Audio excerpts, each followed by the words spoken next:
Bonjour, bonjour la famille. Comment ça va? Coucou, coucou Stéphane. Ah, on a le frère, réveille-toi. Attendez, je vais le prendre. Merci pour les fleurs. Bonjour la team. J'espère que vous allez Hello bien. tout le monde. Bonjour, bonjour frère. Toi. Comment Bonjour à allez-vous? tous. Ça va bien, merci. J'espère que tout le monde aussi se porte bien et que j'espère que tout le monde est en forme pour aujourd'hui. On est quoi? On est mardi, non? Oui, ça va. Voilà. Donc, C'est pas bon. comme ça, on va pouvoir bien avancer comme à notre habitude, hein. On va prendre quelques minutes pour tapoter. Envoyez des j'aime la famille pour sécuriser le live et aussi pour rentrer dans les pourtois de TikTok.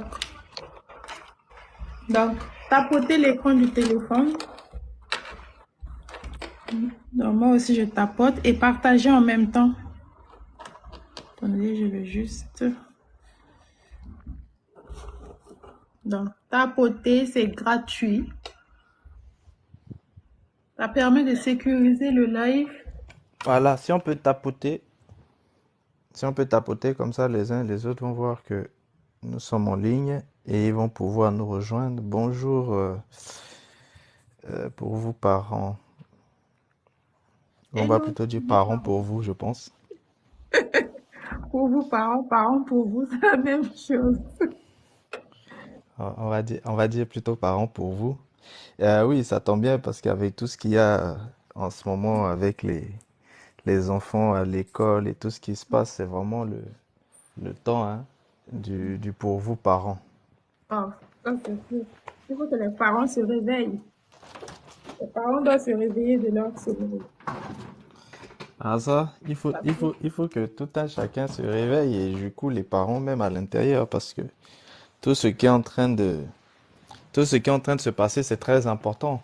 Et justement, pendant que les uns et les autres sont en train de tapoter, ça me permet en fait de faire une petite intro, notamment sur les différentes actualités qui sont en train de se passer. Si vous voyez bien, qu'est-ce qui est en train de se passer en fait dans les écoles?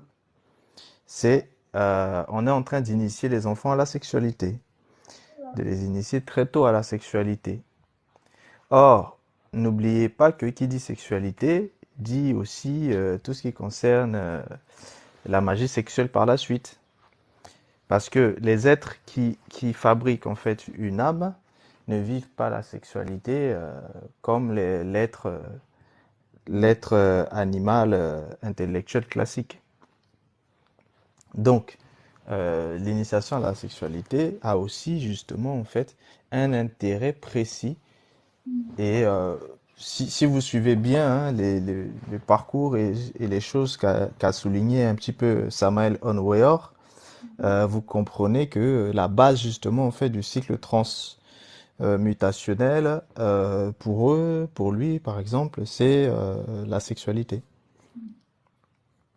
Et dans la gnose, hein, vous allez retrouver ça très très très souvent, justement cet aspect initiatique à travers en fait la sexualité.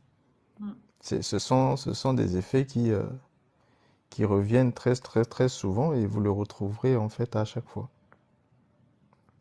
Donc vous voyez, c'est pas si anodin que ça. C'est vraiment pas si anodin que ça. Donc il faut comprendre à peu près tout ce qui est en train de se passer et analyser toutes ces choses en fait à la lumière à la lumière des enseignements en fait que les uns et les autres reçoivent. Donc c'est très très important de comprendre ça. La notion de magie sexuelle, c'est capital. La notion de la sexualité transcendante, c'est capital en fait pour comprendre un petit peu tout ce qui se passe. Même lorsque vous vous retrouvez en fait dans le cycle des chakras, comme on l'avait vu, souvenez-vous, le chakra racine. Souvenez-vous, le chakra racine. Et vous savez très bien aussi que tout cet aspect, en fait, de sexualité est très, très, très importante. L'énergie sexuelle, en fait, est très, très, très importante. Et même lorsque vous allez, en fait, dans la plupart, en fait, des spiritualités, vous allez souvent retrouver cet aspect-là. Tout dépend de la façon dont les uns et les autres vont utiliser, en fait, justement, cette énergie. Il y en a qui vont l'utiliser euh, de manière en fait descendante et d'autres qui vont l'utiliser en fait de manière en fait montante. Et du coup, ça amène en fait à d'autres sphères. Euh, et vous le retrouvez aussi dans les sphères en fait du matérialisme. Donc, regardez les sociétés matérialistes. Ce sont des sociétés qui font la promotion justement en fait d'une sexualité basée principalement en fait sur les pulsions, sur le ça. Lorsqu'on vous montre en fait des publicités euh, érotiques, des publicités en fait incitantes, justement, c'est pour éveiller en fait les pulsions en fait en vous. Et C'est dans vrai. tous ces aspects-là, vous le retrouvez. Et pareil, vous le retrouvez aussi avec tous les scandales qui peuvent en fait se passer, des pédophiles, etc. Vous retrouvez aussi tous ces aspects-là en fait toujours en fait à l'intérieur. Donc il faut vraiment comprendre que la sexualité c'est vraiment un pendant en fait fondamental de tout le cycle en fait de transmutation. Et lorsque les êtres sont transmutés, ils vivent la sexualité en fait d'une autre manière. Oui. Donc il faut comprendre vraiment cet aspect-là de la sexualité très très important. Mais moi, ce que je ne comprends pas, pourquoi en fait, à l'école, ils décident en fait d'initier les enfants de 8 ans, même 8 ans, c'est même beaucoup, à la maternelle, à la sexualisation. Enfin, pardon, sexualité. C'est incroyable. En plus, ils rentrent dans les détails quand ils expliquent ça. Parce que quand j'entends en fait la petite fille qui est en train d'expliquer en fait sur comment sa maîtresse en fait lui a expliqué comment ça se passe dans la chambre, ça fait peur l'école. Du coup, je me demande pourquoi ils font ça. Le but, c'est quoi exactement? Mais c'est ce que je viens d'expliquer. Le but, Il y a des c'est petits de enfants. familiariser, c'est de familiariser déjà en fait les plus jeunes à l'acte intime, à la sexualité. Déjà classique. Et n'oubliez pas que l'objectif aujourd'hui, c'est la transmutation en fait généralisée. C'est la fabrication en fait d'âmes généralisées. Donc, or, vous savez très bien que lorsque l'individu en fait fabrique en fait une âme, il vit justement un autre niveau de sexualité.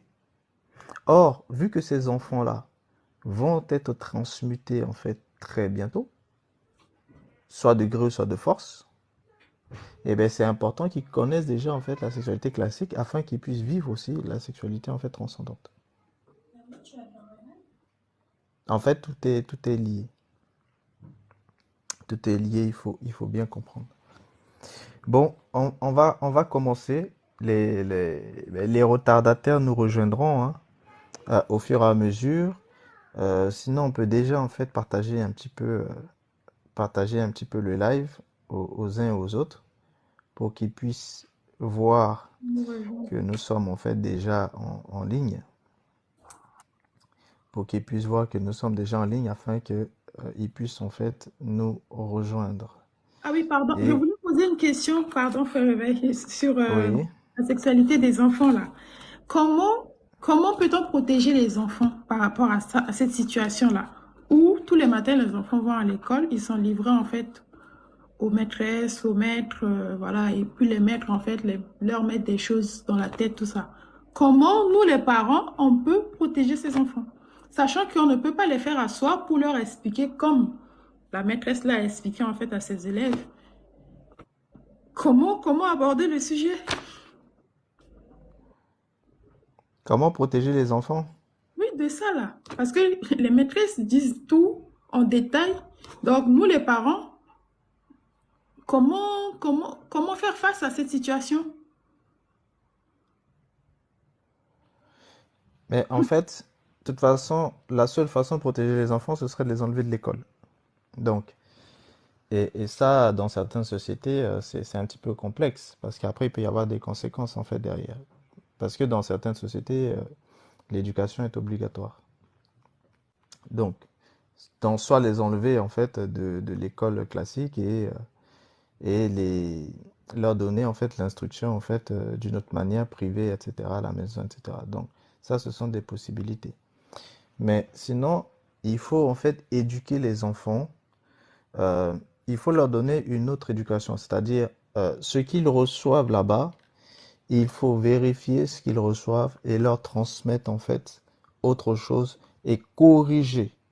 Je vais vous donner un exemple très simple. Avec les enfants, en fait, par exemple, ce que, ce que ça m'arrive, par exemple, de faire, un exemple très simple. Quand je discute avec les enfants, bonjour à tous ceux qui viennent d'arriver. Oui, bonjour Adé. Bienvenue. Quand je discute en fait avec les enfants, par exemple, et qu'on parle en fait de science, ben, je leur parle en fait des deux aspects de la science. Je leur dis, ben, écoutez, il y a la science en fait de ce monde, et je leur donne des exemples concrets. Je leur dis, ben, vous voyez, dans ce monde, en fait, pour la science, 1 plus 1 est égal à 2. Et bien, en fait, pour nous, 1 plus 1 est égal à 1. Donc, vous voyez, ce sont des exemples concrets ici.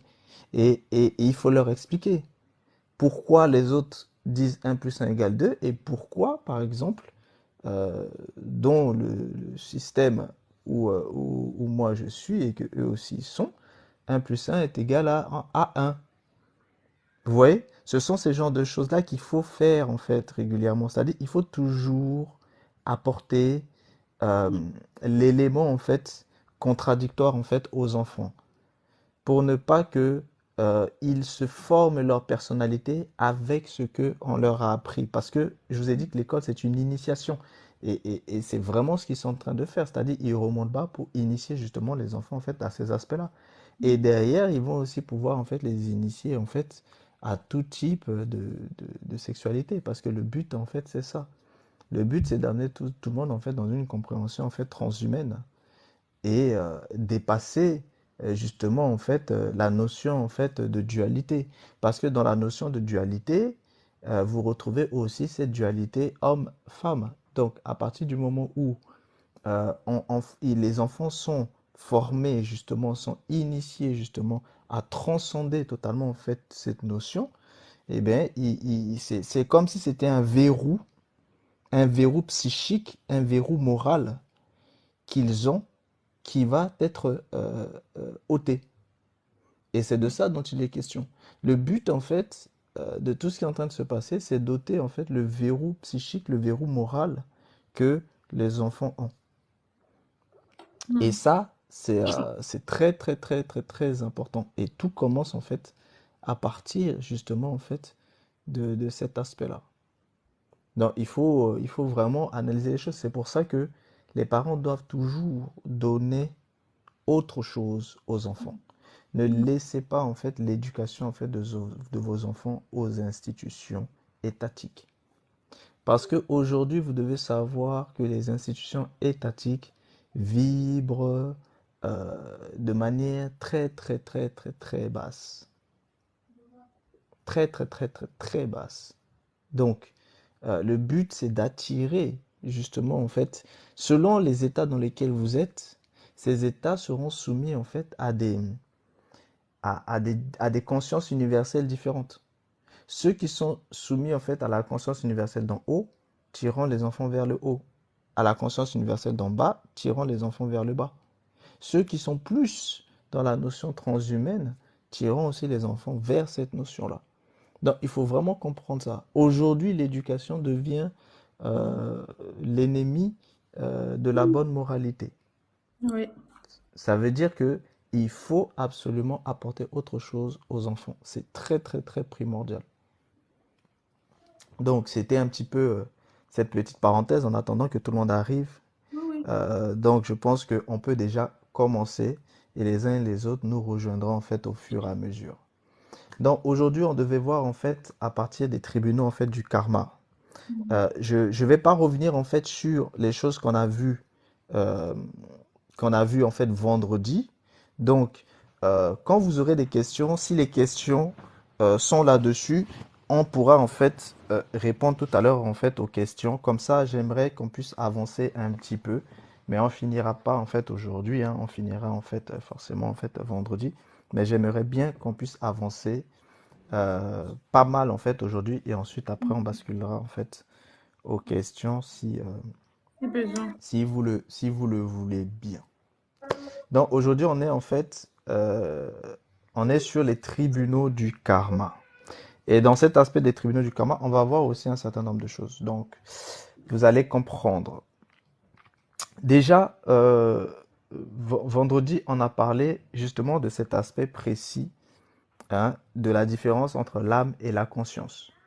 On a parlé de ces deux cycles de transmutation d'un côté et de transformation de l'autre. Donc, le système des bovins, c'est la transmutation de la conscience. Il faut vraiment que ça se soit bien assis dans les uns et les autres. Transmutation de la conscience. Et tout le système des bovins est basé sur la notion de conscience. Et tout ce système, en fait, est basé sur un aspect très important, c'est-à-dire un aspect de l'existence qui précède l'essence. Ça veut dire quoi? Ça veut dire que dans cet aspect-là, vous existez et ensuite, vous allez constituer en fait votre essence. C'est comme ça que le système en fait en globalité en fait fonctionne. Dans le système en fait des ovins, c'est une autre vision, c'est la notion de l'essence qui prévaut avant l'existence. Ça veut dire que vous étiez déjà le fruit d'une pensée avant que vous existiez. Donc, si vous étiez le fruit d'une pensée, c'est que vous avez été créé. Donc, ici, vous voyez deux types de notions différentes. Dans l'un, vous allez avoir une vision des créateurs. Ça, c'est le système des ovins. Et dans l'autre, vous allez avoir une vision, en fait, hein, de création à partir d'énergies qui vont ensuite, en fait, se matérialiser. Donc, c'est totalement, en fait, autre chose. Et vous n'êtes pas le fruit d'une pensée, mais vous émanez, en fait, d'une source. Que ce soit la source d'en haut ou la source d'en bas. Et quand vous émanez d'une source, c'est à partir du moment où vous émanez d'une source que vous allez pouvoir en fait vous constituer. Et ici, vous retrouvez très bien la notion scientifique, dans laquelle c'était d'abord en fait un chaos, et après c'est-à-dire il va y avoir un Big Bang, une explosion. À partir de cette explosion, il y aurait en fait des particules euh, qui vont en fait finalement en fait se condenser, se mettre en place, se syncrétiser, et ensuite vous allez avoir les différentes en fait formations. Vraiment là, je simplifie le process au maximum, mais bien sûr, ça va vous faire entrer en fait des notions telles que les électrons, les atomes, les protons, les neutrons, etc. Et même en fait les notions en fait de quark, mais qui sont des notions qui sont bien sûr en pleine réflexion parce que c'est considéré, mais ce n'est pas visible. Donc, ils ne peuvent pas réellement en fait le prouver. Donc, tout ça, vous voyez que c'est une autre conception en fait. C'est une autre conception en fait des choses. Deux systèmes totalement distincts. Et qui dit deux systèmes totalement distincts dit aussi deux types de transformation totalement distincts. Mais vous voyez bien que ce soit dans un système ou dans l'autre, la transformation ou la transmutation est nécessaire. Nécessaire, c'est-à-dire ne peut pas ne pas être. Ça veut dire quoi? Ça veut dire que toute personne devra passer soit par la transmutation de la conscience, soit par la transformation de son âme. C'est indéniable. Tout être devra passer par ça. C'est obligatoire. En réalité, l'humanité telle qu'elle a été connue depuis des millénaires, est arrivée justement à sa fin. Et c'est cette fin-là de l'humanité que vous connaissez en fait dans des formules médiatiques comme étant la fin du monde. Parce que le monde, c'est l'humanité. Donc quand on vous parle de la fin du monde, on vous parle de la fin de l'humanité. La fin de l'homme tel qu'il était connu. C'est la fin de cet homme-là. Il n'existera plus. Soit il sera transmuté dans le cycle de la conscience, soit il sera transformé dans le cycle de l'âme et de l'esprit. C'est vraiment ce qu'il faut comprendre. Donc, quand on vous parle de la fin du monde, c'est pas le monde, c'est pas tout va péter et puis voilà, tout explose. Non, c'est pas de ça dont il est question. Bien sûr, il y aura des événements. Il y aura des événements cycliques, il y aura des événements en fait naturels, il y aura des événements euh, de tremblements et autres. Mais la terre dans laquelle nous sommes ne va pas péter tout de suite tel qu'on nous le fait croire. Non. Euh, la fin du monde, c'est la fin de l'homme tel qu'il était. C'est terminé ça. L'homme tel qu'il était, c'est fini. Tout le monde devra suivre soit le chemin de la transmutation, soit le chemin de la transformation. Transmutation de conscience, transformation en fait de l'âme. Transmutation de conscience, système bovin. Transformation de l'âme, système ovin. Le juste milieu n'existera plus, c'est terminé. Ça, il faut vraiment bien que ce soit... Je tenais en fait à marquer cet aspect-là dès le départ, avant de pouvoir en fait continuer, pour que ce soit clair vraiment pour tout le monde. Que ceux qui sont en train de se dire, oui, mais j'aime l'être que je suis en tant qu'homme, ni transmuté, ni transformé, c'est terminé. Vous n'aurez pas le choix, vous serez obligé de faire un choix. Ce sera d'abord de gré, et plus tard, ce sera de force. Parce que c'est ce qui a été arrêté, c'est ce qui a été décidé. C'est pour ça que chacun devra choisir dans quel chemin il doit suivre pour être transformé. Soit une transmutation de conscience, système bovin, soit une transformation en fait d'âme, système ovin. Et à la fin, il n'y aura que les deux systèmes. Le juste milieu, là, ce sera terminé. En gros, tous les mois seront éteints. Donc ça, il faut comprendre. S'il y a des gens qui affectionnent un petit peu leur mois, il faut déjà qu'ils se préparent en fait à leur dire au revoir. Parce que tous les mois seront obligés d'être totalement balayés. Bon, on va commencer. Les tribunaux du karma, on est toujours sur les travaux de Samael Onweor. Les tribunaux du karma. Je peux poser une question avant. Bon, vas-y. J'avais dit les questions après, mais Ah oui, oui, on oui, va oui, faire oui, une pardon, rapide pardon, exception. pardon. Non, non, non, non, non, vas-y, après. On va faire, vas-y, vas-y. Non, non, Je veux vas-y, te comme poser j'étais en tantôt. train de m'exprimer, peut-être que ta question touche ce que j'étais en train de dire. Non, vraiment, c'est plus par rapport au monde minéral. Mais c'est pour ça que je pense que peut-être c'est mieux Ok, après. donc ça va venir après alors. Oui.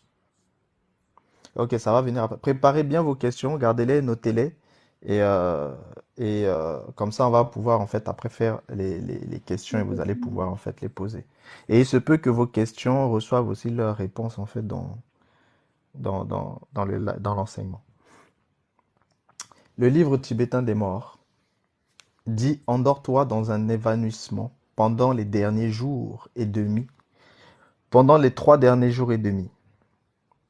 Aussitôt que tu te remettras de cet évanouissement, tu auras la pensée que s'est-il passé? À ce moment-là, tout le samsara, l'univers phénoménal, sera en révolution. Bardo Todol, deuxième partie, l'état intermédiaire de l'être en soi. Vision du Vairochana. Là, c'était une citation du Bardo Todol. L'entrée au monde électronique et moléculaire au moment de la mort est une épreuve terrible pour la conscience de l'homme. Le livre tibétain des morts assure que tous les hommes tombent au moment de la mort, dans une espèce d'évanouissement qui dure 3 jours et demi. Max Endel et Rudolf Steiner, et aussi une foule d'autres auteurs, soutiennent que durant ces 3 jours et demi, l'ego désincarné voit passer toute sa vie sous forme d'images rétrospectives.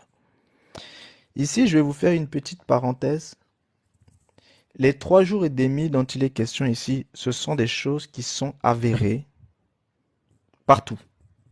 Peu importe la spiritualité dans laquelle vous êtes, peu importe le système dans lequel vous êtes, c'est avéré.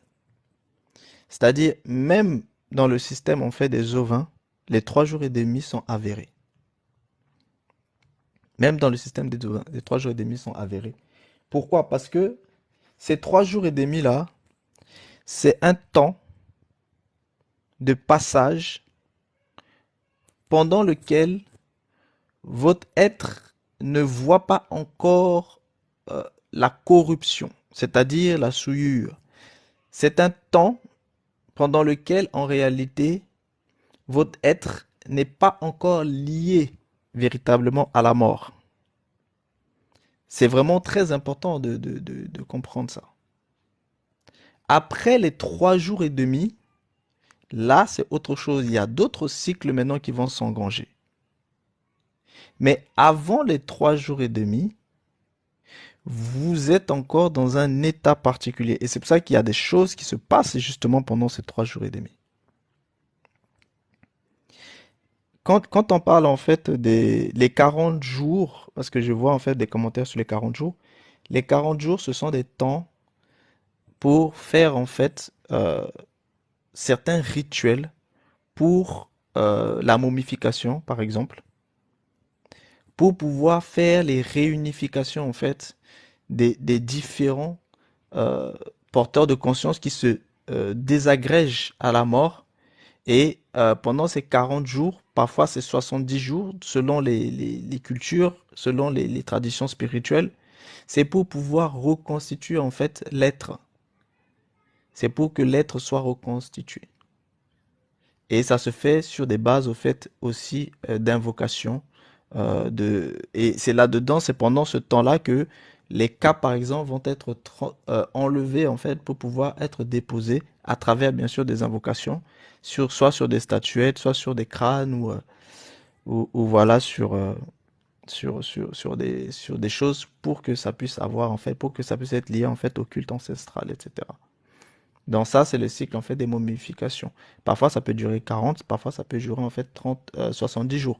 Et à la fin, par exemple, quand c'est les 40 jours, à la fin, justement, les gens vont faire en fait une fête.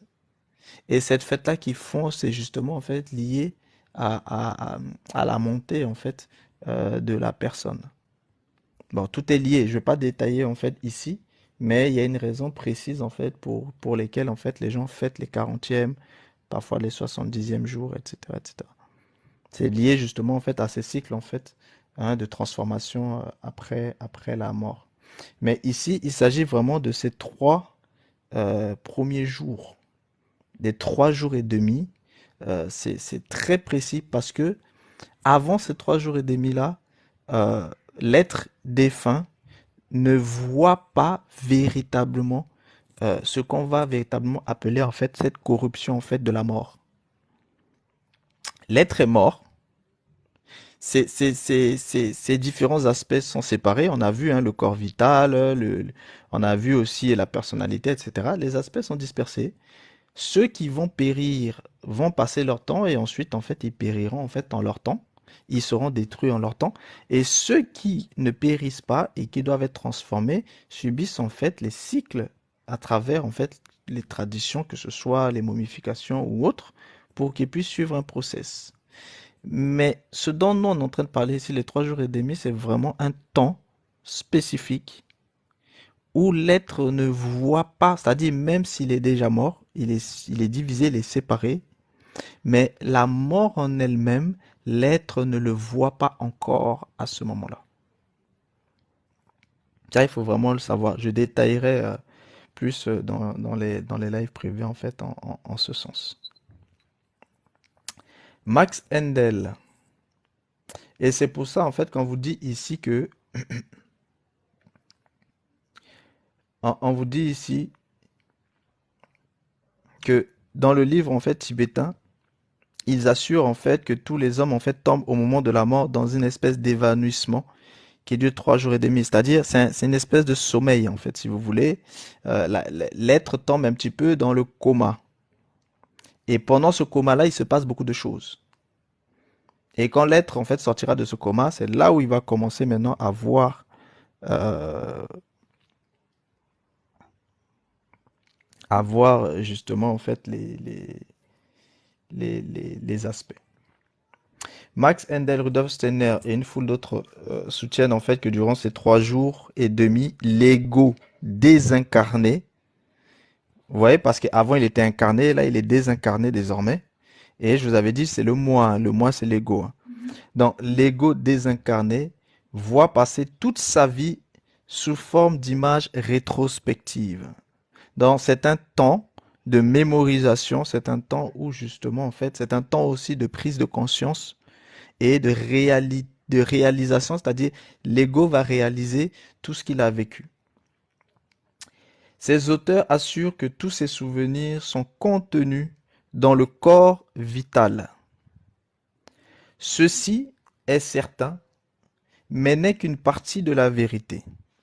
Les images et souvenirs contenus dans le corps vital ainsi que leur vision rétrospective ne sont que la répétition automatique de quelque chose de semblable dans le monde électronique.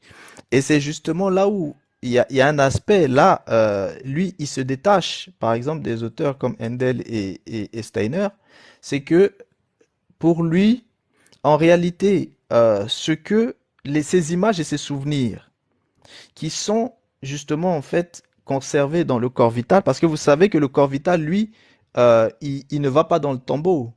Et il est au-dessus de la tombe, c'est-à-dire quand les gens parlent au moment du décès, là, au cimetière, les gens parlent en fait en réalité au corps vital, parce que le corps vital, en fait, il est là. Il se balade, il est là, etc. Et il peut même en fait être ailleurs. On a vu en fait des cas assez spécifiques. Et parfois, il y a des gens, lorsqu'ils ont des yeux ouverts, ils voient en fait le corps vital qui est en train de se, qui est en train de se balader quelque part. Et parfois, bien sûr, le corps vital est fâché vis-à-vis de certaines personnes. Donc tout ça, ce sont des choses qui se font hein, après justement en fait le décès. Ici, ce qui est intéressant, c'est les souvenirs. Parce que les images et les souvenirs demeurent encore dans le corps vital. Ça veut dire que le corps vital eh ben, reconnaît très bien en fait les uns et les autres. C'est pour ça que il va aussi en fait se promener. Il va se balader dans des lieux qu'il a connus. Et il va aller voir des personnes qu'il a connues. Donc quand vous avez un décès, sachez que le défunt, notamment en fait l'aspect de son corps vital, est là. Et rappelez-vous, le vendredi, on a vu comment le corps vital est lié au moment de la procréation. Oui. On a vu comment le corps vital est lié en fait avec le spermatozoïde, dont justement la dimension moléculaire par les anges de la vie. Donc, on a vu ça la semaine dernière. Vous pourrez le retrouver dans les vidéos sur les reines d'Esther.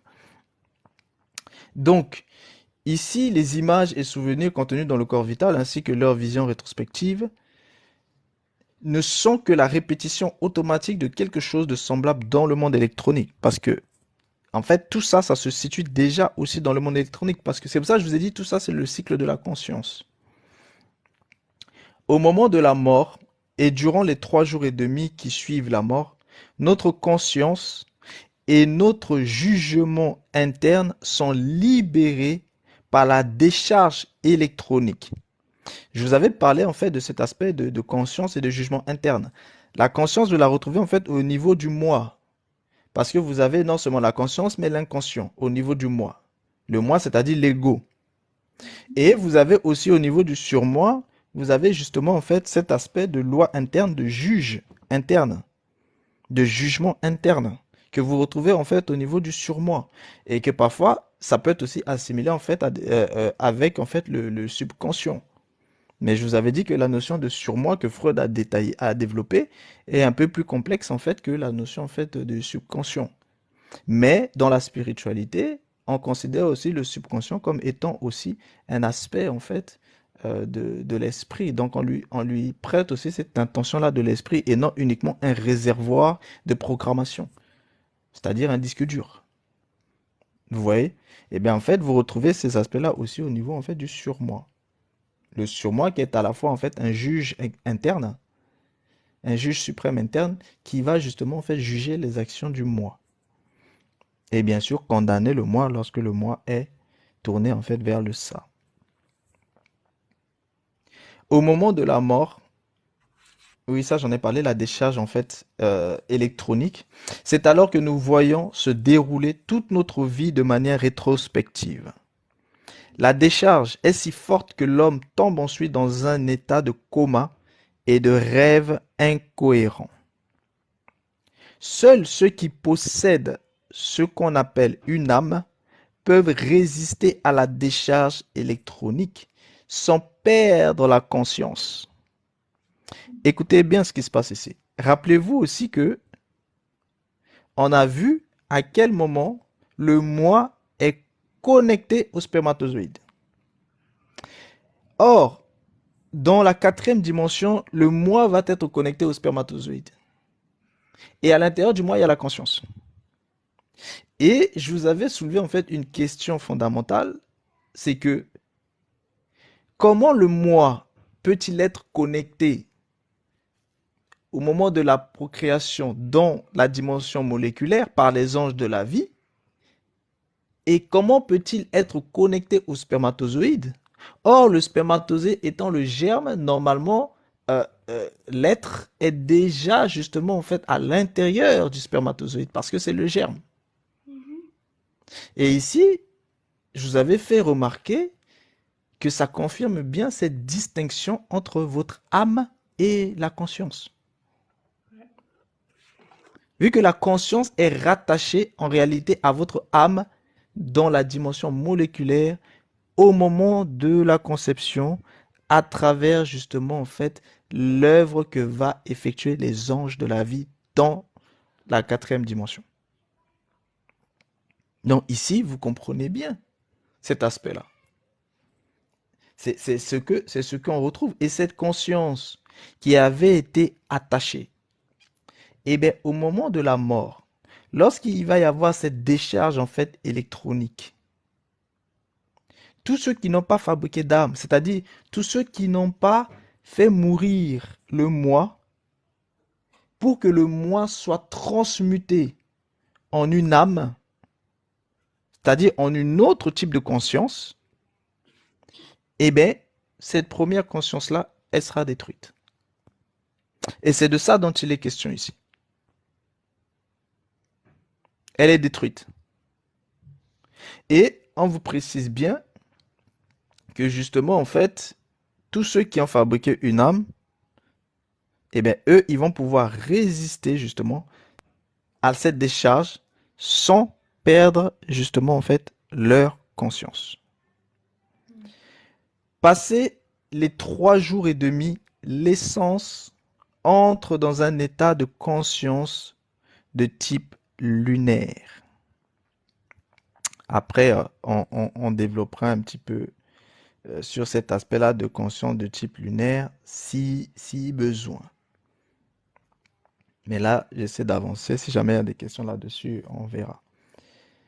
Au moment de la mort, nous revivons notre vie de façon rétrospective sous l'effet de la décharge électronique. mais d'une manière très rapide et terrible. Dans le monde moléculaire, nous revivons encore une fois notre vie qui vient de se terminer, mais cette fois de façon beaucoup plus lente, parce que le temps dans le monde moléculaire est plus lent que dans le monde électronique. C'est pour ça que je vous avais dit, la notion du temps dépend de la dimension dans laquelle en fait les uns et les autres se trouvent. Selon les dimensions, le temps ne s'écoule pas en fait de la même manière. C'est pour ça que lorsque on vous fait en fait, notamment la science, lorsque la science vous fait des, des estimations en fait de temps, vous devez absolument toujours vous questionner.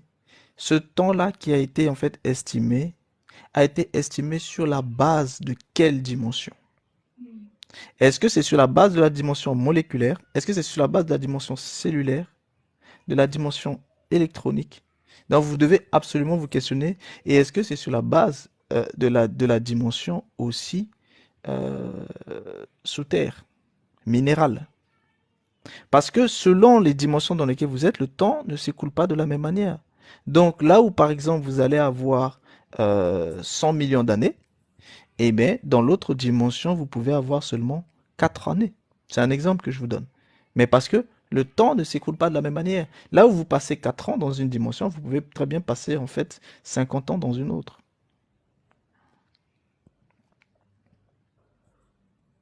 Ça, c'est les aspects du temps par rapport en fait aux dimensions. Le temps ne s'écoule pas de la même manière selon les dimensions dans lesquelles vous êtes.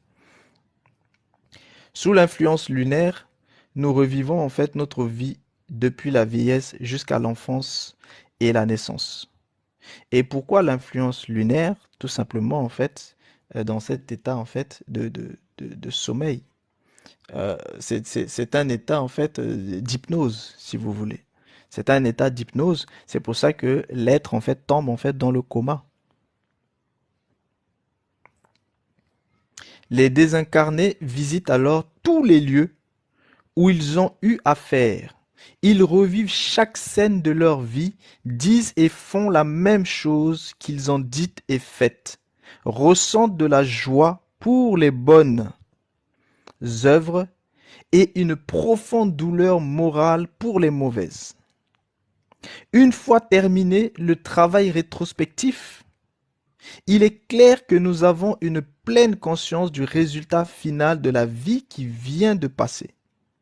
C'est alors et alors seulement que tout être qui n'est pas définitivement perdu prend la décision de corriger ses erreurs et de payer ce qu'il doit. Seulement ceux qui sont complètement perdus ne répondent pas aux impacts terribles des mondes moléculaires et électroniques. En réalité, ces êtres sont déjà tellement matérialisés, c'est-à-dire tellement tournés en fait vers le matériel, que par le fait même, ils retournent au monde minéral. Celui-ci est l'enfer chrétien. Là, on est en train de parler maintenant, le monde minéral, si vous voulez, c'est celui que, par exemple, dans le christianisme, vous allez parler en fait de l'enfer. Que ce soit dans le christianisme ou dans des religions, en fait. Dans les principales religions, vous allez entendre parler en fait de l'enfer. En Égypte ancien, vous allez le connaître en fait sous le nom de Hamit, le monstre égyptien. Vous vous souvenez quand on avait fait le live sur le livre sur les livres des morts égyptiens, notamment avec le papyrus d'Ani, vous avez en fait ceux qui ne sont pas justifiés, justement, sont dévorés en fait, pour un certain nombre, sont dévorés par ce monstre-là, en fait, Hamit. En fait, c'est ça le symbole en fait de l'enfer en fait chez, chez les Égyptiens. Donc eux aussi, ils avaient déjà cette notion-là hein, de ce monde en fait minéral. Donc c'est ce monstre-là qui dévore les morts avec ces gigantesques en fait mâchoires de crocodile, parce que c'est un monstre en fait qui avait en fait différents aspects. Et vous le connaissez aussi sous le nom de dévoreur des cœurs, sous le nom de vautour cosmique qui consomme les déchets ou dépouilles de l'humanité. C'est aussi l'Averne romain. Chez les Romains, on connaissait en fait ça sous le nom de l'Averne. Et c'est aussi l'Avici, pardon, chez les Hindous. Dans les hindous aussi, vous avez cette notion-là, la notion en fait de la Vinci. Dans tout ça, ce n'est que l'enfer. Donc, pour ceux qui pour eux, l'enfer n'existe pas, si, l'enfer existe bel et bien. Et vous le retrouvez dans quasiment toutes les cultures. Vous retrouvez l'enfer dans toutes les cultures. Même le paradis, la notion du paradis, vous le retrouvez aussi dans toutes les cultures. Appelé différemment, on l'avait déjà vu.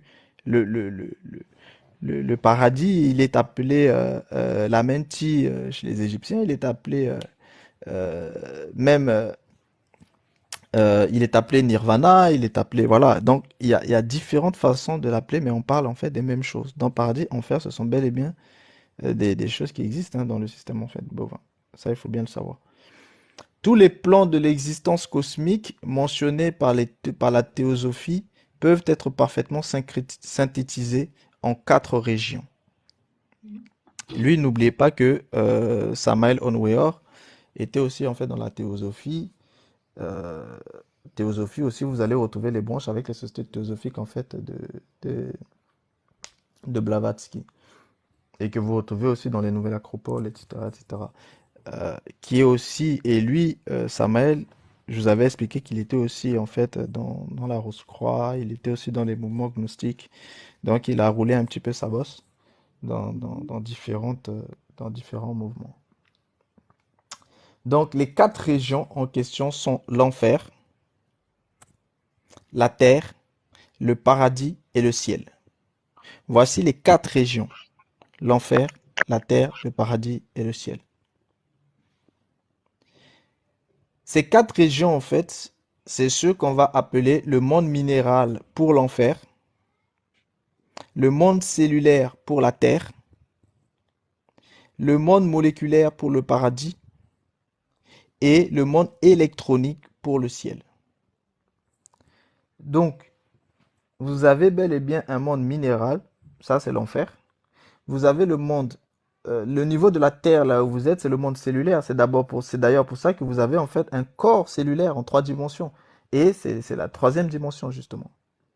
Vous avez aussi le monde moléculaire qui commence à partir de la 4e dimension et vous retrouvez aussi le monde électronique qui lui en fait débute aussi à partir en fait de la 5e dimension et aussi la 6e dimension. Le monde électronique, celui qu'on appelle en fait par exemple en fait ici hein, entre le paradis et le ciel, vous allez retrouver justement tous ces aspects-là en fait de l'ancestralité. Vous allez retrouver aussi l'astralité.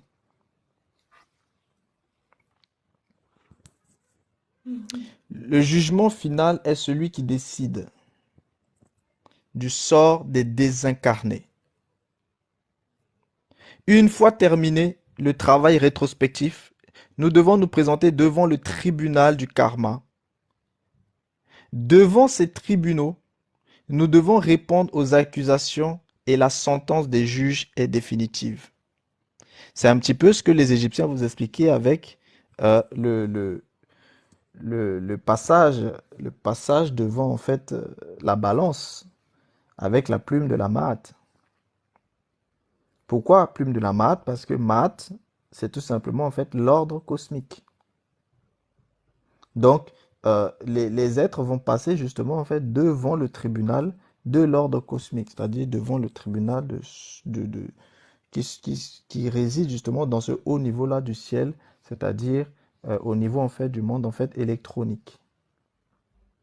Et c'est pour ça que toutes les âmes qui justement euh, n'ont pas, tous les êtres qui n'ont pas fabriqué en fait d'âme sont rejetés. C'est-à-dire il y a un jugement qui est donné et ils sont rejetés. Et ce jugement-là, vous le retrouvez aussi hein, chez les Égyptiens, vous le retrouvez en fait dans beaucoup de cultures.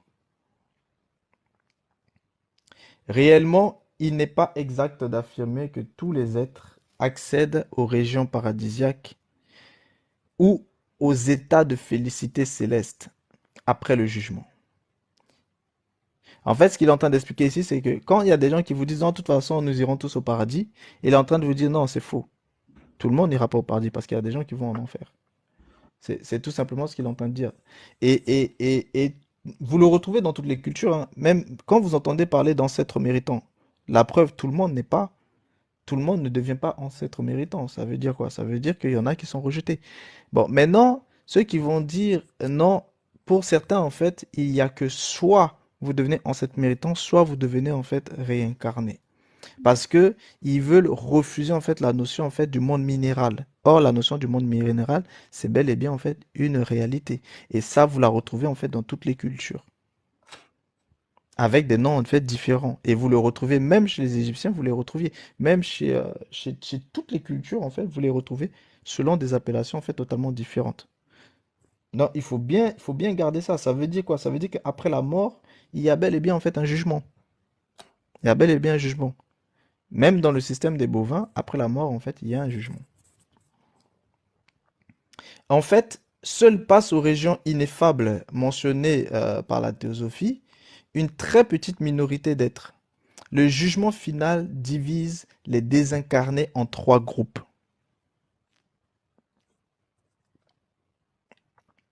Ceux qui se réincarnent immédiatement, ceux qui accèdent aux états paradisiaques et célestes, et ceux qui se réincarnent beaucoup plus tard. Ceux qui entrent, le troisième groupe, c'est ceux qui entrent dans le règne minéral, c'est-à-dire l'enfer. Donc, il faut vraiment que ce soit en fait clair pour les uns et les autres. Il y a bel et bien trois types de groupes différents. Après le décès, vous avez en fait des gens qui vont se réincarner immédiatement. Ensuite, vous avez ceux qui vont en fait entrer justement dans ce que les gens vont appeler le paradis. Ils vont appeler ça en fait la dimension, la cinquième dimension. Ils vont appeler ça le nirvana. Ils vont l'appeler l'ancestralité, etc. Tout ça, ce sont des mots différents pour dire la même chose. Maintenant, certaines personnes qui vont justement avoir accès à ça peuvent en fait se réincarner aussi plus tard. Ça, c'est aussi d'autres aspects. Je vous avais parlé en fait des êtres qui étaient par exemple en fait les bodhisattvas, qui pouvaient en fait, qui n'avaient pas de raison justement de se réincarner parce que ils n'ont pas besoin de venir à se racheter en fait certaines fautes, mais ils vont se réincarner pour impulser en fait quelque chose où ils vont se réincarner par compassion pour pouvoir aider en fait certaines personnes. Et la semaine dernière, on a vu que, eh ben, il y avait des négociations qui pouvaient se faire avec les anges de la mort qui ont leur temple dans la dimension moléculaire et qui résident en fait dans la dimension en fait dans la cinquième dimension. Justement en fait, certaines personnes peuvent justement tisser des accords justement avec ces anges de la mort pour pouvoir prolonger justement en fait leur vie. C'est toutes ces choses-là qu'on est en train de vous expliquer un petit peu ici de manière détaillée.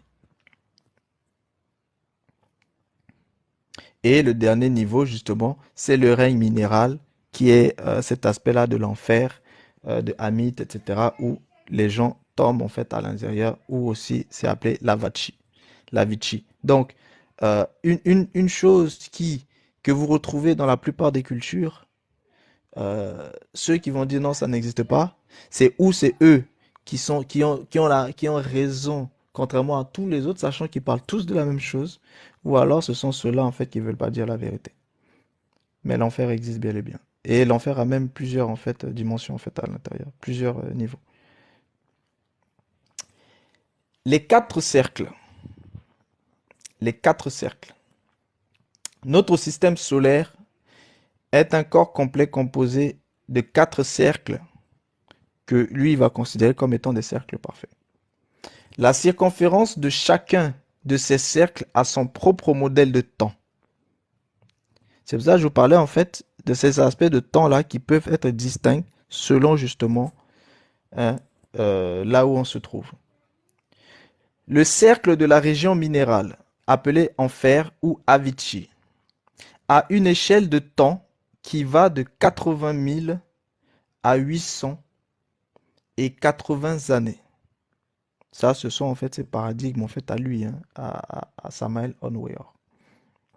Temps terriblement lent et en fait très approprié à tous les processus minéraux qui se réalisent sous l'écorce terrestre, c'est-à-dire dans ce royaume appelé enfer ou Avicii. Le cercle de la vie cellulaire s'étend de 60 années à 1 mois et à l'intérieur de ce temps se développent normalement les organismes qui vivent à la surface de la Terre. Le cercle de la vie moléculaire s'étend d'1 mois à 40 minutes et mesure tous les phénomènes et événements du monde moléculaire. Le monde moléculaire est la région ou les régions de l'atmosphère, c'est-à-dire le paradis de toutes les religions. C'est cet aspect-là en fait du monde moléculaire et qui monte en fait sur le départ en fait un petit peu du monde électronique. En gros, ce que vous connaissez comme étant l'atmosphère, etc., les nuages et tout. Ouais, il y a des êtres qui vivent là-bas, dans des dimensions, dans des corps différents, bien sûr.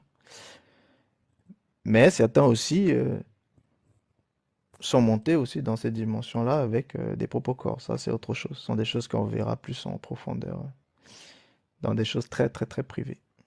Le cercle de la vie électronique oscille entre 40 minutes et 2 secondes et demie.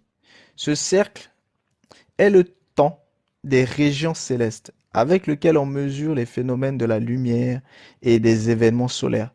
Donc vous voyez ici que selon en fait justement en fait selon ici en fait les cercles, vous voyez bien que la notion du temps est différente. Donc c'est pour ça que je vous dis toujours, quand on vous parle de temps, cherchez à savoir c'est sur quelle base de cercle, c'est sur quelle base de dimension on vous parle du temps. Parce qu'on peut très bien prendre le temps d'une dimension et vous l'amener dans la vôtre et vous dire que c'est ça. Et c'est d'ailleurs cette absurdité que vous retrouvez par exemple dans la science. Je vais faire une parenthèse ici. La science va vous dire que l'humanité, l'homme, était déjà sur Terre depuis des millions d'années. Maintenant, on va vous dire même que l'homme va commencer à se développer, à devenir en fait habile et plus tard encore intelligent, sapiens et sapiens sapiens. Il y a quand même plusieurs dizaines, voire centaines de milliers d'années.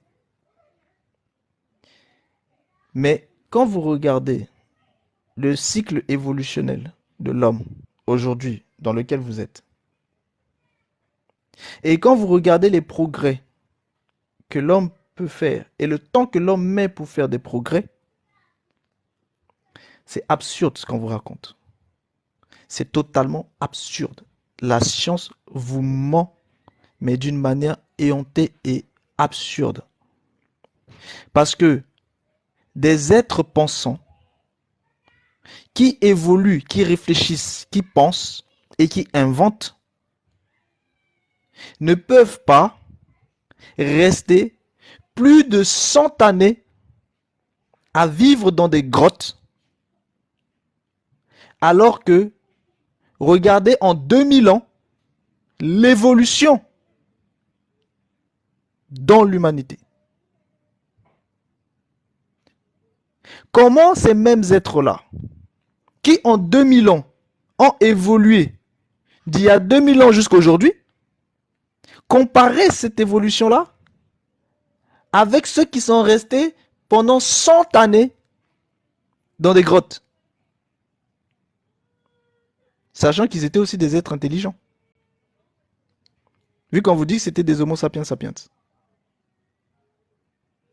Ça n'a pas de sens. Franchement. Je n'arrive même pas à comprendre comment des gens qui se disent intelligents peuvent croire en ça. Ça me dépasse. Ça me dépasse totalement. C'est-à-dire, j'ai beau me gratter le cerveau, j'arrive pas à comprendre. Comment des gens peuvent croire en ça? C'est incroyable. C'est incroyable. C'est absurde. C'est-à-dire, c'est d'une absurdité. Ça me donne même mal à la tête tellement c'est absurde. Comment? Regardez, vous savez, les choses les plus simples sont toujours celles qui sont très intelligentes.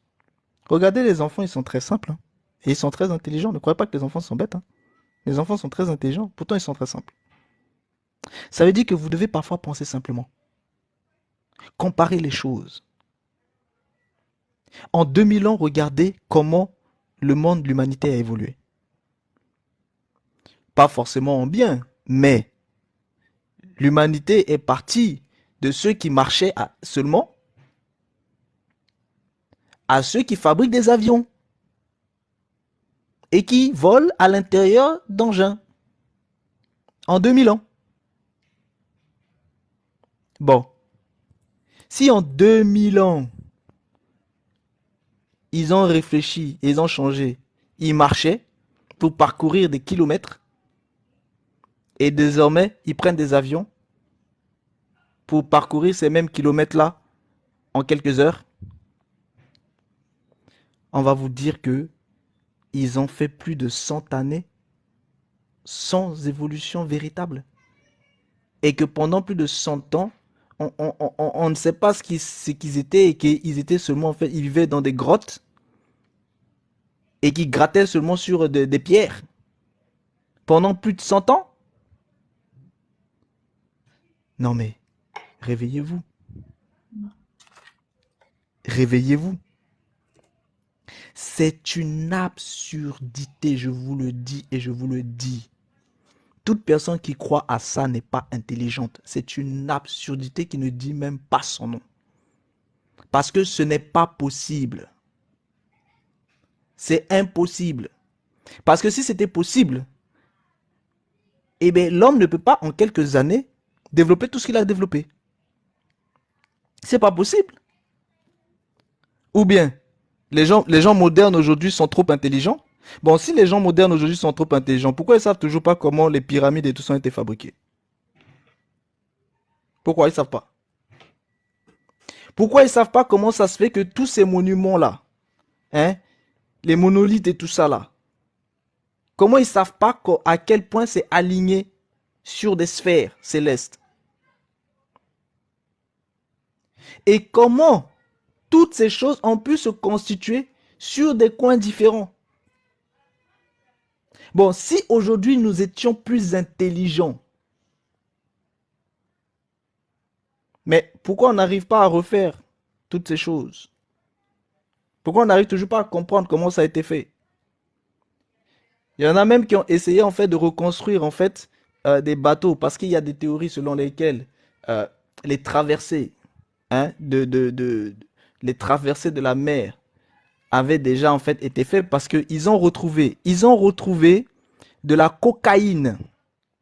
Ils ont retrouvé de la cocaïne dont justement en fait des momies qu'ils ont pris en Égypte et tout ça. Et ils se sont dit, mais attendez, il y a un problème. Là-bas, il n'y a pas ce type de cocaïne-là. C'est vers les Amériques. Et donc, du coup, ils se sont tellement pris la tête. Un jour, je vous ferai lire ces articles-là. Vous allez halluciner. Ils se sont pris la tête, ils ont fait des études. Ils ont même construit des bateaux à base justement des matériaux qu'il y avait en fait, que eux ils pensaient qu'il y avait à l'époque pour essayer de voir en combien de temps ils pouvaient faire.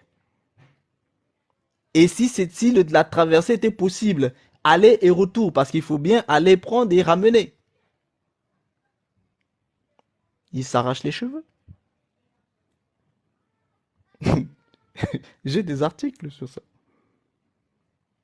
Enfin, réveillez-vous. Réveillez-vous.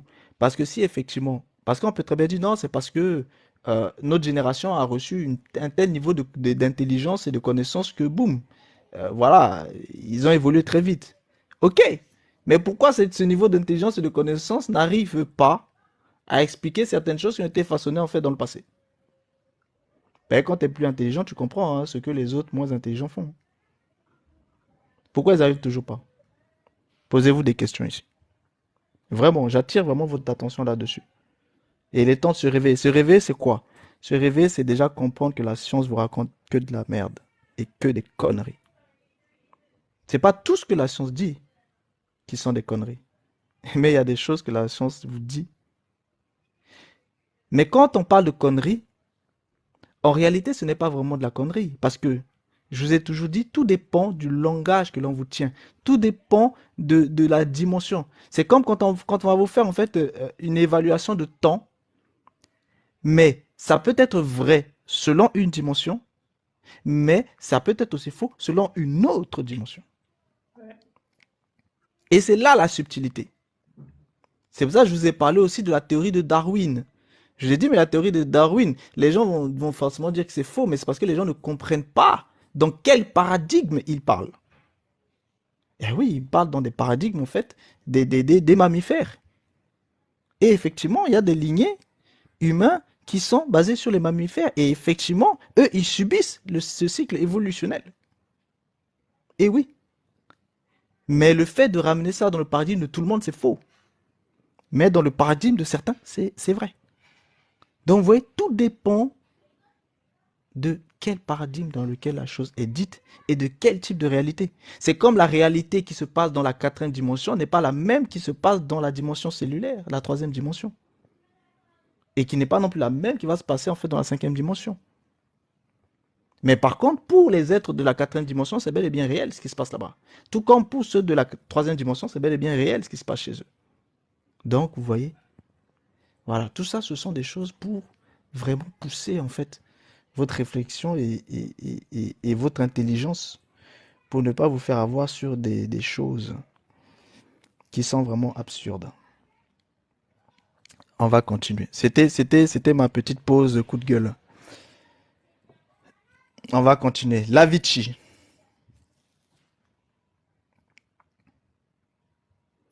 La région infernale de l'Avicii est à l'intérieur des couches minérales de la Terre. L'Avicii est en dessous des limites de la perception sensorielle externe. En gros, vous ne pouvez pas la concevoir, la voir avec vos sens classiques. L'Avicii correspond aux plus denses régions minérales.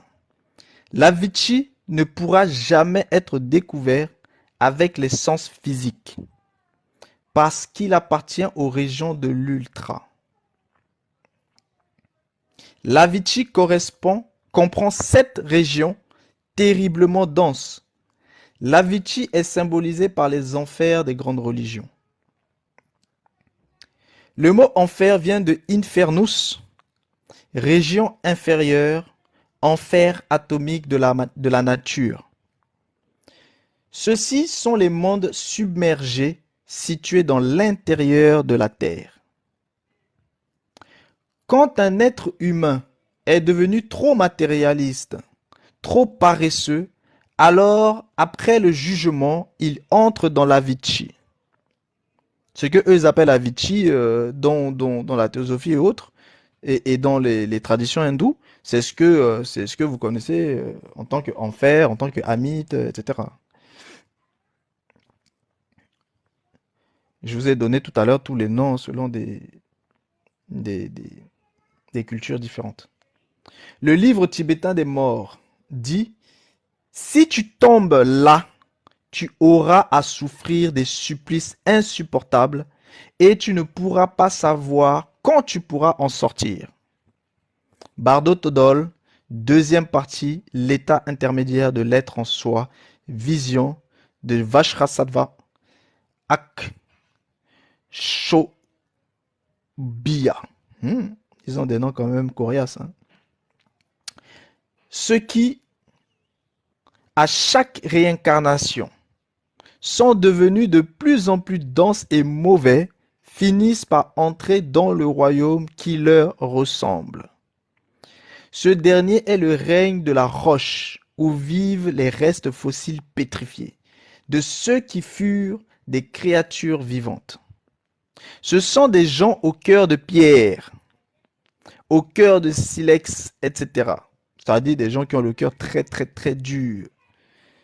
Ceux qui ne tolèrent pas le pardon, qui ne connaissent pas le pardon, et qui répondent toujours le sang par le sang, l'œil pour l'œil, dent pour dent, etc.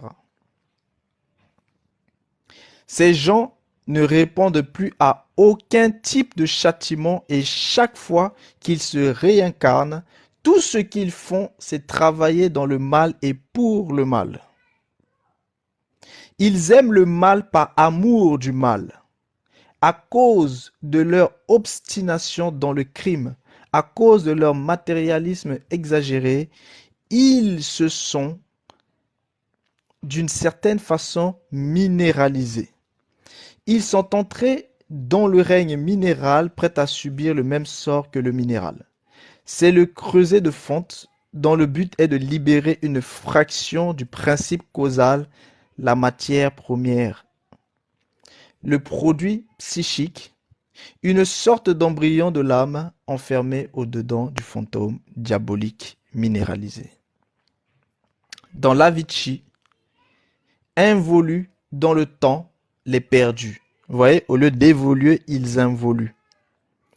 De l'état humain, ils ont involué jusqu'à l'état animal pour redescendre au règne végétal et enfin au règne minéral. Donc, c'est humain, animal, végétal, minéral. Puis ils se désintègrent, ils sont réduits en poussière cosmique. Lorsque ces ténébreux se désintègrent, quelquefois s'échappent vers l'intérieur et vers le haut. Ce qui s'échappe, c'est l'embryon d'âme, la materia prima, la matière première, qui retourne au monde de l'esprit. C'est toujours cette histoire de conscience, hein, toujours.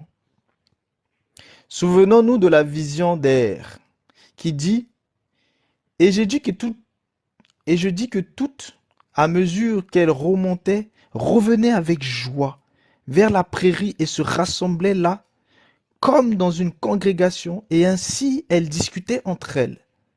Certaines gémissaient et pleurant en se rappelant toutes les choses terribles qu'elles avaient endurées, et vues au cours de leur voyage sous la terre, elles disaient que leur voyage avait duré 1000 ans. En effet, selon le nombre d'erreurs que chaque homme avait commis et selon le nombre de ceux à qui il avait fait du tort, il subissait un châtiment pour tout, successivement, 10 fois pour chacun. Ça veut dire que vous subissez un châtiment 10 fois par personne en fait à qui vous avez causé en fait des torts. Or, tous les 100 ans, il payait puisque 100 ans équivalaient à la vie d'un homme.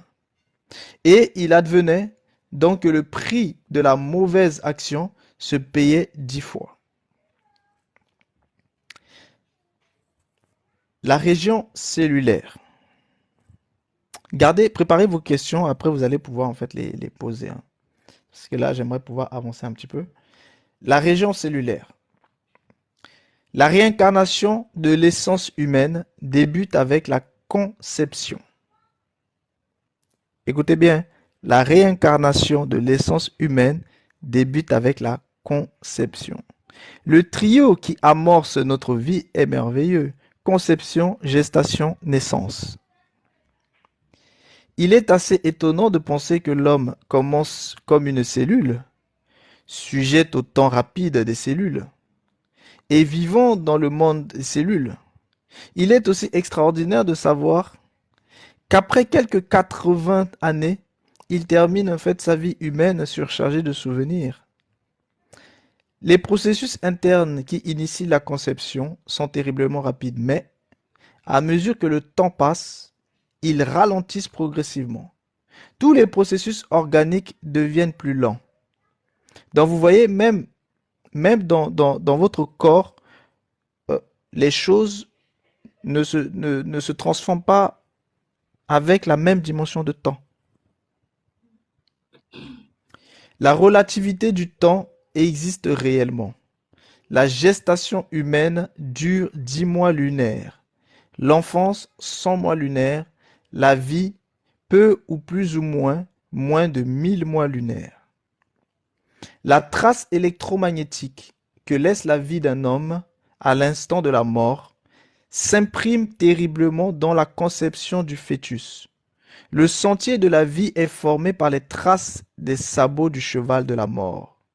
Mort, jugement, conception constitue un trio que lui il considère comme étant parfait. C'est-à-dire ce trio-là de mort, de jugement et de conception. Au moment de la mort, dit une doctrine tibétaine, les 4 sons, S-O-N-S, appelés sons qui inspirent une terreur sacrée, se font entendre. Dans ces 4 sons s'appellent en fait les sons qui inspirent une terreur sacrée. Dans les 4 sons sont, il y a celui de la force vitale de l'élémentaire, c'est-à-dire un son qui ressemble à l'effondrement d'une montagne. Il y a celui de la force vitale de l'élément eau, c'est-à-dire un son semblable à celui des vagues de l'océan. Il y a celui de la force vitale de l'élément feu, un son comme celui de l'incendie d'une forêt. Et il y a celui de la force vitale de l'élément air, un son comme celui de 1000 tonnerres retentissant simultanément. L'endroit où l'on va se réfugier en fuyant justement en fait ces bruits, c'est la matrice. Quand le spermatozoïde s'unit avec l'œuf, la gestation commence. La cellule avec laquelle commence la vie humaine contient 48 chromosomes. Ceci nous éclaire sur les 48 lois qui régissent l'organisme humain. Les chromosomes se divisent en gènes. Une centaine de gènes ou un peu plus constituent un chromosome. La constitution totale de l'organisme humain est déterminée par les gènes. Les gènes sont très difficiles à étudier parce qu'ils sont constitués de molécules. Ils vibrent rapidement et viennent constituer une zone intermédiaire entre le monde moléculaire et le monde cellulaire. Bardot-Todol, deuxième partie de l'état intermédiaire de l'être en soi. Extrait des visions de Vairocana, Vajrasattva, Akshobhya et de Ratnasambhava. Ils ont des noms un peu complexes, hein. En tout cas. Daminataba et Damogassiddhi. Ces gènes se meuvent et se combinent sous l'effet des ondes radioactives qu'émet le moribond c'est-à-dire le défunt, hein, le moribond à ses derniers instants. Ainsi, le nouveau corps physique est le résultat exact de notre réincarnation passée. Là, ici, vous voyez, on parle de cet aspect de réincarnation. Le fidèle instrument de notre karma. La vie de chaque être humain dans le monde physique est une répétition de la vie passée, plus ses conséquences, bonnes ou mauvaises. En gros, ce qu'il est en train de vous expliquer, c'est que, en réalité, la vie de chaque être, c'est une répétition, en fait, justement, de ses vies passées et accompagnée des conséquences. Et aussi, ces conséquences, qu'elles soient bonnes ou mauvaises. Donc, en gros, vous revivez la même chose, mais vous rajoutez les conséquences bonnes ou mauvaises dessus. Vu qu'à chaque fois, la personne passe en fait par le tribunal au moment de sa mort, elle passe par le tribunal, après elle retourne à la réincarnation, etc. etc. Jusqu'à ce qu'elle ferme ses cycles des incarnations. Le temps est rond et les événements se répètent. Chacun a son jour et à son heure, c'est la loi de la récurrence. Tout arrive à nouveau comme cela s'est déjà produit, mais avec ses conséquences, tant bonnes que mauvaises. C'est la loi du karma. Vous voyez quand vous entendez souvent parler du karma, c'est-à-dire la loi d'action et conséquence. En gros, vous revivez les choses que vous avez déjà vécues, mais chaque fois que vous les revivez, vous les vivez avec les conséquences, qu'elles soient bonnes ou mauvaises, de vos vies passées. Vu qu'à chaque fois, vous passez devant un tribunal au moment de la mort. En réalité, la répétition automatique des faits a pour objet de nous rendre conscients de nos propres erreurs. Telle est la loi. Malheureusement, vu que la réincarnation, c'est d'abord en fait une seconde chance pour que ces êtres-là Mais comme on vous avait dit, c'est destiné à ceux qui ont fabriqué en fait une âme. Ceux qui n'ont pas fabriqué une âme ne peuvent pas.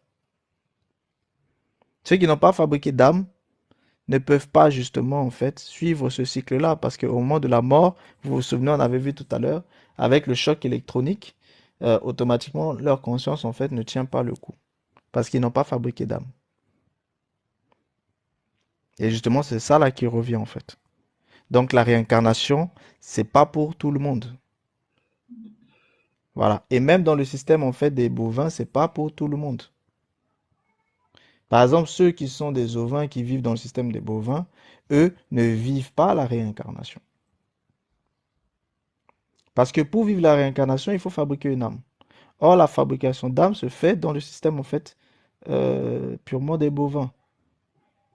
Et après l'âme, il faut aussi fabriquer en fait un esprit. Bon, ceux qui n'ont pas fabriqué d'âme ni d'esprit, ils sont rejetés dans le monde, dans ce monde-là, et ils vont refaire en fait ce cycle en fait pour pouvoir en fait être réincarnés. Et après, il leur faudra avoir accès à leur mémoire akashique au niveau en fait du bas de l'âme héréditaire pour qu'ils puissent en fait prendre conscience en fait véritablement des vies passées et essayer de faire mieux que ce qu'ils ont fait auparavant. Malheureusement, nous ne pouvons plus rien faire. Tout se répète. Tout se répète en son temps et en son heure, tandis que tournent les aiguilles de l'horloge afin de changer les circonstances externes. Nous devons d'abord nous changer intérieurement. Nous ne pouvons pas changer intérieurement. Nous ne pouvons changer intérieurement qu'en fabriquant en fait une âme et un esprit, c'est-à-dire en possédant l'être. Maintenant ici, vous savez, il y a des personnes qui vont vous dire non, mais vous pouvez revenir et puis changer en fait votre karma. Bon, ça, je vous avais déjà dit que ça, c'est extrêmement dangereux parce que toucher au karma, c'est toucher justement en fait au dharma, toucher en fait aussi au destin, etc. Et ici, on vous le dit, ce serait rompre en fait la loi d'action en fait de conséquence, ce serait rompre en fait, ce serait toucher en fait à la loi de la récurrence. Or, quand la personne subit en fait ces choses, c'est parce qu'elle est passée en fait devant un tribunal, elle a été jugée. Et toucher après à ça, c'est aussi remettre en cause ce qui a été décidé là-bas en fait au tribunal. Donc forcément, il y aura bien entendu en fait des conséquences automatiquement, claires et nettes. Et les conséquences, c'est non seulement pour celui qui justement en fait a changé des choses sur son karma, mais aussi pour celui qui a changé des choses sur le karma d'un autre. Parce que ce que vous devez savoir, c'est que quand vous touchez à votre karma, vous ne touchez pas uniquement à votre karma, parce que ça va toucher aussi au karma de d'autres personnes qui sont liées en fait à votre karma. Et ces personnes-là n'ont rien demandé. Donc si vous changez des choses dans leur vie, eh bien c'est tout à fait normal que vous en payez le prix. Et pareil pour le spiritualiste qui fait cela. C'est exactement la même chose.